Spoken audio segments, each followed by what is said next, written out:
Ketika kita mempelajari tentang sejarah peradaban Islam, sulit rasanya tidak takjub dan kagum pada prestasi ilmuwan dan intelektual muslim di masa lalu. Dari ilmu kedokteran, matematika, filsafat, seni hingga fisika.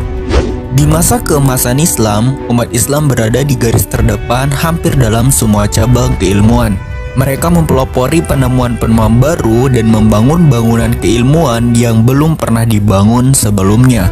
Nama-nama seperti Ibnu Sina, Ibnu Khaldun, dan lainnya melayang di pikiran kita ketika kita berbicara tentang kehebatan ilmu pengetahuan Islam. Dan salah seorang yang berada di kelompok elit ilmuwan terbesar sepanjang masa adalah seorang polimet Persia Muslim, yakni Abu Rayhan Al-Biruni.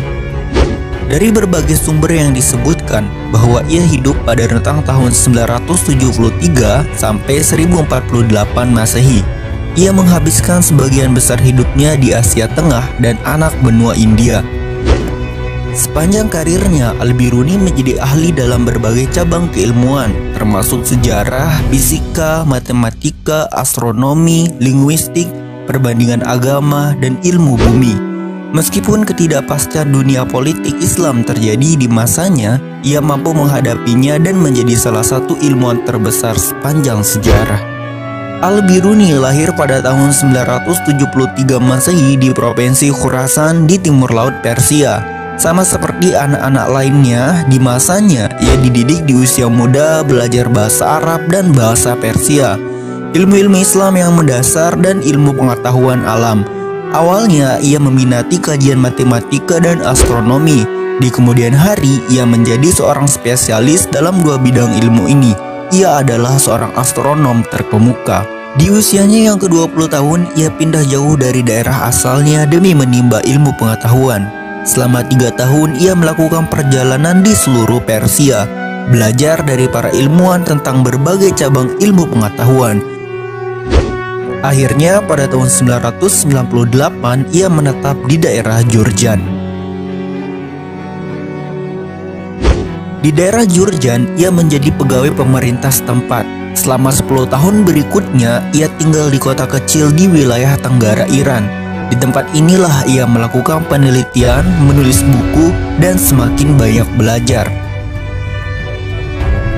Selama waktu tersebut, ia menulis sebuah karya monumental yang mengkaji tentang sejarah peradaban kuno di tengah pengaruh silih bergantinya kerajaan. Buku itu sebagai penanda yang jelas bahwa di masa depan Al-Biruni akan menjadi seorang ilmuwan yang menguasai berbagai cabang keilmuan. Ini lebih dari sekadar buku sejarah karena buku merevolusi sejarah sains, astronomi, budaya, dan juga menjelaskan peristiwa sejarah. Dengan produktivitasnya di Jurjan, Al-Biruni menjadi salah satu ilmuwan utama di zamannya melalui karya-karyanya. Akan tetapi Al-Biruni tidak merampungkan beberapa karya monumentalnya di Jurjan hingga ia pindah ke Ghazni, sebuah wilayah yang berada di bawah naungan Sultan Mahmud. Di masa itu, Ghazni adalah sebuah kota yang besar, sebuah kota yang sekarang menjadi wilayah Afghanistan. Kerajaan Sultan Mahmud membentang jauh melampaui perbatasan Afghanistan modern. Wilayahnya sekarang meliputi Iran, Pakistan, dan India. Di kerajaan yang kuat ini, Al-Biruni memiliki sumber daya dan kemampuan untuk menunjukkan apa yang ia mampu lakukan.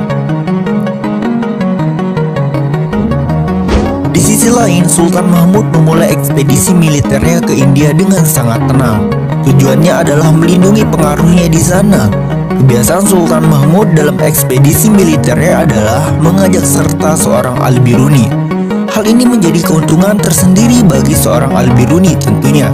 Ia bisa mengenal berbagai bahasa, budaya, dan agama yang ada di India. Mendapatkan anugerah kecerdasan yang mampu melahirkan ide-ide baru dengan mudah, Al-Biruni dengan cepat berhasil menguasai bahasa Sanskerta dari bahasa liturgi Hindu. Kemampuan ini membuka khazanah pengetahuan baru. Ia bisa mempelajari budaya India langsung dari literatur aslinya, kemudian membandingkannya dengan buku-buku dari belahan dunia yang lain. Ia menerjemahkan buku dari bahasa Sanskerta ke bahasa Arab dan Persia, juga sebaliknya dari bahasa Arab ke bahasa Sanskerta.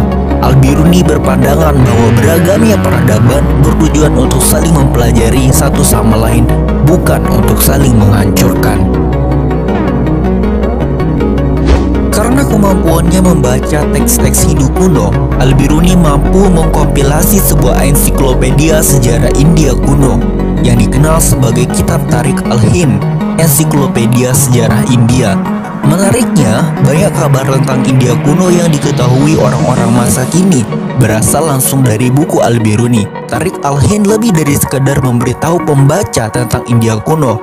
Namun buku ini juga merupakan fakta bahwa Al-Biruni mampu mengumpulkan begitu banyak ilmu yang berbeda untuk memahami latar belakang peristiwa sejarah. Buku ini adalah jendela untuk mengetahui filsafat India, geografi, dan kebudayaannya. Dalam kajian Al-Biruni, ia menemukan fosil-fosil kuno hewan laut di pegunungan yang memutus wilayah India dari seluruh wilayah dunia, yakni Himalaya. Tampaknya tidak mungkin bahwa siput dari laut terdalam, kerang, dan yang lainnya melakukan perjalanan ribuan mil ke daratan hingga ke kaki gunung. Dari sini Al-Biruni sampai pada kesimpulan bahwa pada suatu masa pegunungan Himalaya pasti pernah menjadi dasar laut, dan saat ini setelah jutaan tahun lamanya. Kajian ini secara langsung memberikan pemahaman di era modern saat ini tentang lempeng tektonik, bagaimana benua bergerak dan bergeser dari waktu ke waktu. Selain itu, Al-Biruni juga mempelopori bidang geologi karena ia berhasil mengumpulkan, menganalisis, dan menyusun ratusan logam dan permata. Ia mampu menggambarkan sifat-sifat mereka, bagaimana mereka dibuat, dan di mana benda-benda itu dapat ditemukan. Bukunya yang mengkaji tentang permata menjadi standar untuk memahami batu berharga selama ratusan tahun.